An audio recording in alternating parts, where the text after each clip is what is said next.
Hello, guys. I don't know if anybody's here online yet, but just going to wait here a little bit, and we're going to go through a presentation that I've prepared for us on the Turbo GT Taycan, and we're just going to talk about Porsche, as I always love to do. So just going to wait here just a couple minutes, see if any more people join the chat, and we're going to go from there. So hope everyone's having a great Saturday evening. It's always one of my favorite things to do these live streams here with you guys. So pretty excited as always to geek out on Porsche, which tends to be my life. So here we are. So I hope each and every one of you is having a good Saturday. And we'll get started here in a minute. I'll start going over some of the slides. It's pretty brief. Don't want to, go too deep into the slides. And then we're going to do a Q&A. So just going to give it another minute or two. And if you guys want to start throwing comments, maybe or even questions or comments, concerns, just go ahead and maybe throw them in the chat now if you guys are interested. But again, I'm just going to wait here for about another minute or so, and then we're gonna go live.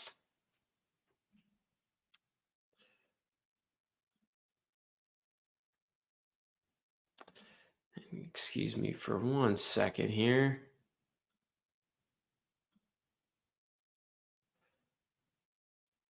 I want to change the background here for us.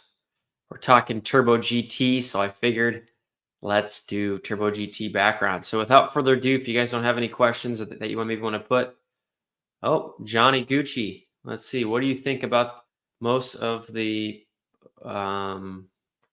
Porsches going the EV route in 2025? To be honest, I'm a little sad about it. I'm a big internal combustion guy. I know there's been a lot of issues with EVs, EV charging. People are concerned about how well they are holding their value. Can they charge, pretty easily at external stations or use them on road trips? Are they reliable? So I know these are a lot of questions that, still maybe need to be answered after Porsche's had their EVs for, a lot longer. But I'm actually pretty sad.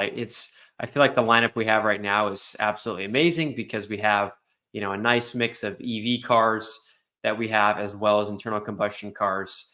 But once that kind of goes full EV or mostly EV and maybe some hybrids, I think I'm going to be a little bit sad. That's just kind of how I'm feeling as of right now. Of course, they're going to drive incredibly as Porsches always do, but just feel like it's going to be a sad day for all of us that like the shift, whether it's a manual transmission or paddle shifters. Have a feeling that I think a lot of us are going to be sad about that. However, we're going to be talking about how the Taycan Turbo GT has a pair of paddle shifters for something called an attack mode, which first time I've ever seen that on an electric car. So hopefully that answers your question, Johnny. I'm curious, how do you feel about Porsche going the EV route? So if you want to maybe put that down in the comment, and then we will pick that up once we continue. I'm with you, Johnny, for sure. Seems that's the way that everybody's going, so it's a little bit sad. So hopefully, we can keep these internal combustion cars around as long as possible. So hold on, guys. Excuse me for 1 second here. Got to get my second window going. See if you guys can see that. So there we go. So I won't be able to see your comments as soon as I hop into this portion of the live stream, as I'm just kind of going through the slides, but I will pop over and check out your guys' questions and answers or anything like that once I'm done with this live stream portion. So let's go ahead and get right into the slideshow. So make sure this is working. Perfect. So of course we got the Taycan Turbo GT. Looks beautiful, especially looks like that is at Laguna Seca on the beautiful racetrack where Porsche launched this car as part of the WeatherTech Raceway Laguna Seca. That's where it set a lap record for an EV car. Also at the Nürburgring, which we're going to be talking about here in a moment. That was back in October of last year when the car was still a pre-production model, but it is doing some pretty amazing things in terms of pushing the envelope for Porsche EVs and EVs in general, to be honest with you. So Taycan Turbo GT is the fastest EV around the Nürburgring Ring. Just in comparison, how it did, it's pretty incredible. It actually beats the GT4 RS, which is, of course, a track fully focused race car that is on the Cayman platform. So that's incredible by about 2 seconds. Of course, that car doesn't have about half as much horsepower as the Taycan Turbo GT, but still pretty incredible that it beat that car. Got the Tesla Plaid. That was the winner or the lap record holder up until the Turbo GT just recently launched at 7:25. So Porsche did, as it always does, shaved about just under 20 seconds or just over 20 seconds over the Tesla Model Plaid. That car's got 3 motors and a lot more, so it's pretty incredible that Porsche was able to do it with a dual motor setup. Also beats the 991.2 GT3 around the Nürburgring, which is nuts. Of course, that car came out in 2018, and it's crazy to think that in less than 7-8 years that a full electric car is beating a track-focused 911 around the Nürburgring. And then we've got the J1, which is the first iteration of the Taycan. That Turbo S variant did a 7:33, so smoked it almost by 30 seconds. We're looking at about 26 seconds. So pretty incredible what they're doing. That car had about 750 horsepower. Of course, the new Taycan's got a little over 960. So pretty nuts what Porsche has done in just a short period of time with their EV platforms. So, of course, we got the guys there that set that lap record. Now, there's the new EV lap record for Laguna Seca. We got that. We got all the same team, very similar team that was there at the Nürburgring. You can see them. And they also set it here at Laguna Seca. Lars Kern did a couple different laps and managed to get a 1:27.87, which is pretty crazy. Didn't do any comparisons there for you guys, but that's a pretty incredible time. Typically, like race cars are low 120s. So, of course, it's still, 3-4 seconds off, but still pretty incredible what Porsche is doing. So, got the small team of people there, which is pretty cool. There she is, Taycan Turbo GT. I think it looks so menacing with that new front spoiler. Only a single power charge port door.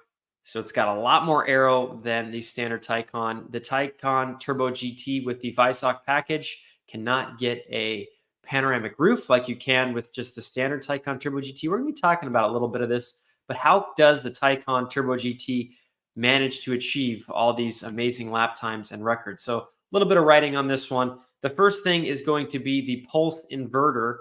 It's upped about 300 amps from 600 to 900 opposed to what the Taycan Turbo S has.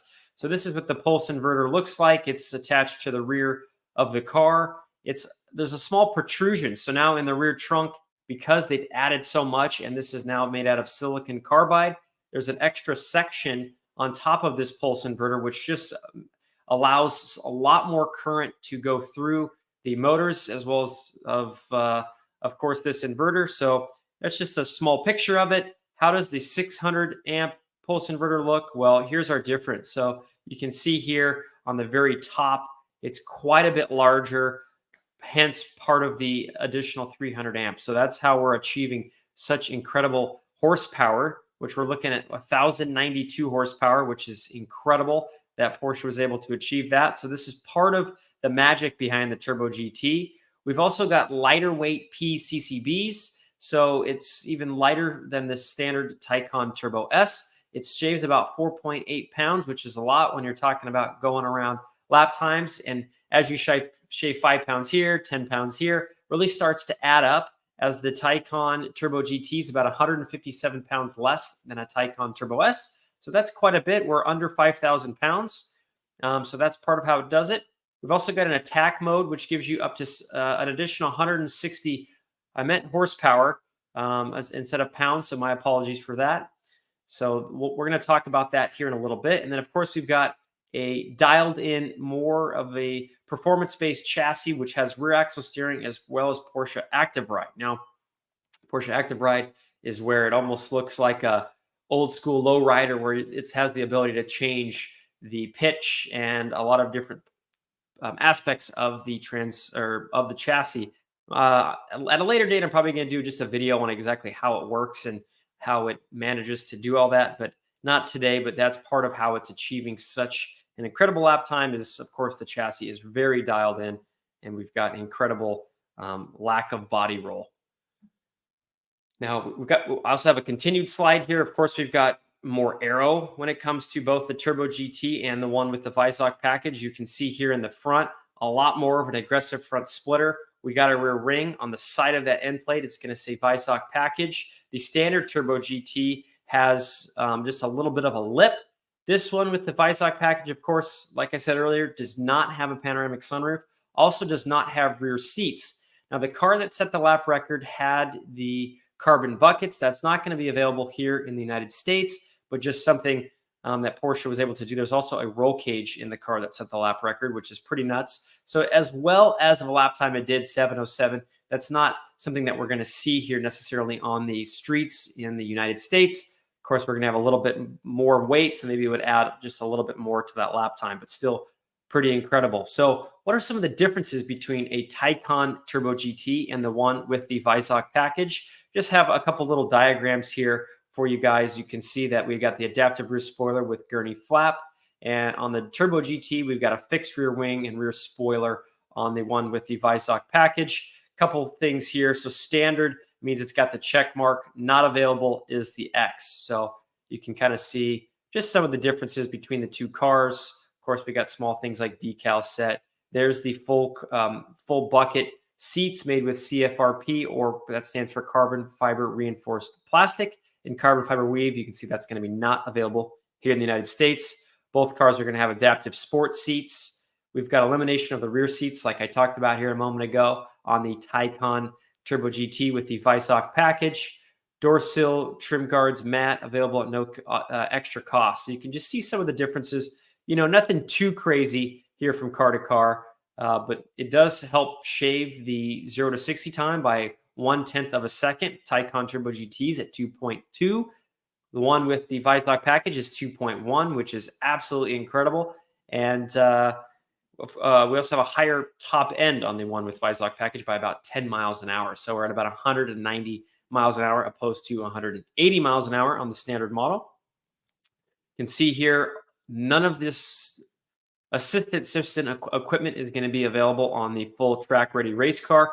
All have X's, lane change assist, heads up display. All that stuff's not going to be available. We also got, the HD Matrix LED headlights, not available on the one with the Weissach package. It is with the Taycan Turbo GT. So of course, this Weissach package car is just fully track ready to go. And a lot of the stuff is not offered just because of the additional weight that you'd be adding to the car. So this is more of just like a GT3 RS Taycan, so to speak. This is a couple more things on how this car achieves even less weight than the standard model. You're going to see here only on the Turbo GT has this little thick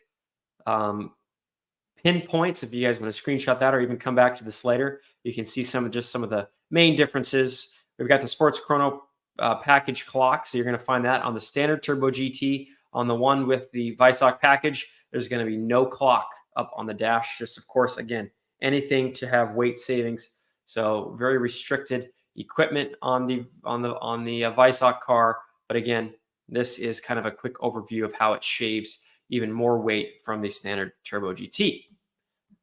Now, attack mode, pretty slick. So if you guys watch either of the laps that Lars Kern does around the Nürburgring or Laguna Seca, you'll notice he's shifting, and it looks kind of strange at first because that car's got paddles, and why would a EV have paddles? Well, for the Taycan Turbo GT, has to do with something called attack mode, which there's what's called a push to pass button on the Sports Chrono dial, which is going to be there off the steering wheel, as well as a PASM dial. So there's two dials on that steering wheel on the Taycan Turbo GT, and it's going to give you 10 seconds of incredible boost, which is going to give you about 160 horsepower. And there's a special display. It's going to be as part of the power meter, which is that center. And then we've also got the right-hand tube. It shows how many remaining seconds. You're going to see that right here are part of that attack mode. So you can go ahead and press, and it's going to count down 10, 9, 8, all the way to 1. There's a 4-second lapse in between times that you can press it. Now, if you're pressing the push to pass button on a internal combustion 911, you can just, that's 20 seconds. You can press it. Once the 20 seconds lapses, you can press it again. So there is a little bit of a delay here on the Taycan Turbo GT. Now, there are some also prerequisites that the car has to have. What you're going to see here is the state of charge has to be at least 30% to be able to do it. You have to be going at least 3 miles an hour, and the battery temperature has to be 50 degrees Fahrenheit or greater. So this is just a good way to know if power mode or attack mode is available.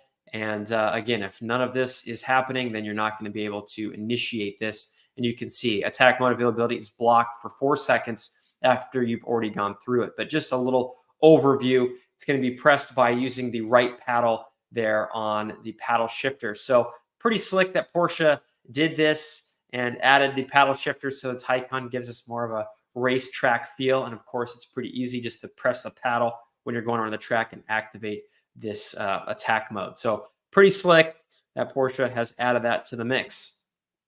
That's pretty much it. That's pretty much all I wanted to talk about on the Taycan Turbo GT. Didn't want to go too crazy or too in depth with you guys. It's just a pretty incredible car. Of course, the MSRP here in the United States starts at 230 grand.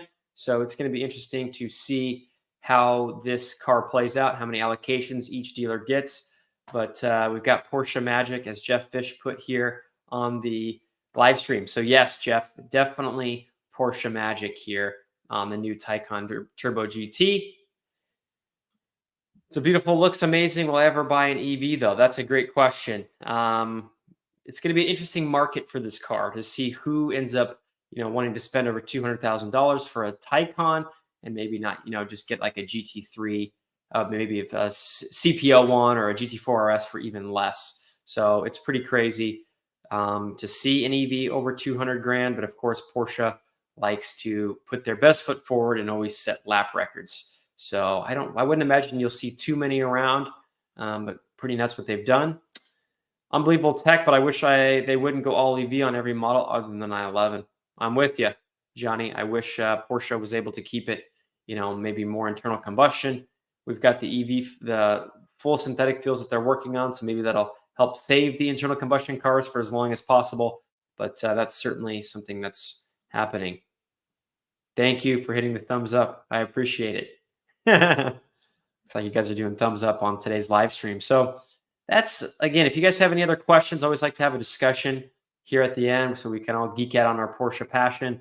But that's kind of all I want to talk about how the Taycan Turbo GT achieves what it did in setting the lap times. So we'll just hang out here for a little while, answer any questions you guys may have. It doesn't have to be about the Taycan Turbo GT. It can be about anything that you guys want to talk about, anything Porsche. I will be more than happy to discuss it. So let's have a discussion. And if you guys have any questions on any of the cars, we can certainly build cars if you want. I was like the last couple of times I've done some live builds, so I can certainly do that today as well. So it's completely up to you guys. I just want to make this as beneficial as possible for you guys. It's the point of doing these, is just to try to teach and learn and do as much as we can. And again, share our Porsche passion. So if there's not going to be too many questions this week, then I'm probably going to, shut it down fairly early. And then we may just extend. I'm going to be doing these every 2 weeks. So it's going to be 2 more weeks, very end of March, that I'll be doing another one. Probably going to be discussing the new 911 when I do that one. So I'm pretty excited about that. That's going to be coming up. Do you guys have any suggestions for these live streams? Things you guys like, things you don't like as part of the live streams? Go ahead and put them down in the comments. Would love to see them so I can try to make them better and as beneficial as possible.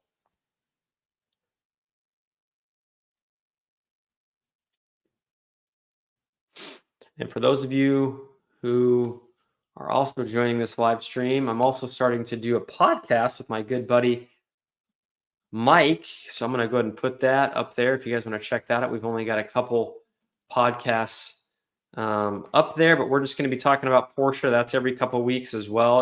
It's going to be on a different channel, but let me go ahead and share that with you guys in case you guys want to check it out. Let me put that down here. So if you guys want to check that out, the link's going to be down here. That's the link.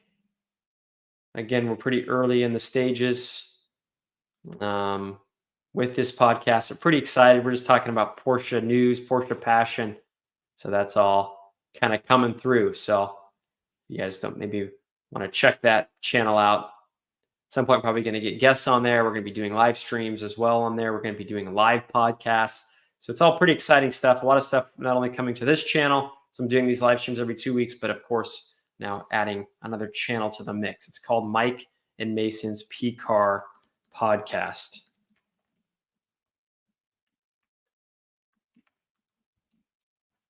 You can find us on YouTube as well as Instagram. So we're just posting shorts and all kinds of stuff on there. So if you guys want to check that out, that would be appreciated. And again, we're just having new topics every couple of weeks. So, but if there's nothing else, I'm probably going to sign off of this live stream. This is a pretty short one, but yeah, I hope you guys all have a wonderful rest of your weekend. And we'll see you guys in about 2 weeks. We're going to be doing, again, one on the 911 992.2, kind of really deep diving into that car. That car is getting ready to be launched. So we're going to be seeing it here very soon, but we're just going to try to talk as much as we can. I may add a little bit more topics to that live stream. So again, thank you guys for joining the live stream. We'll see you guys in just about 2 weeks. Thanks again.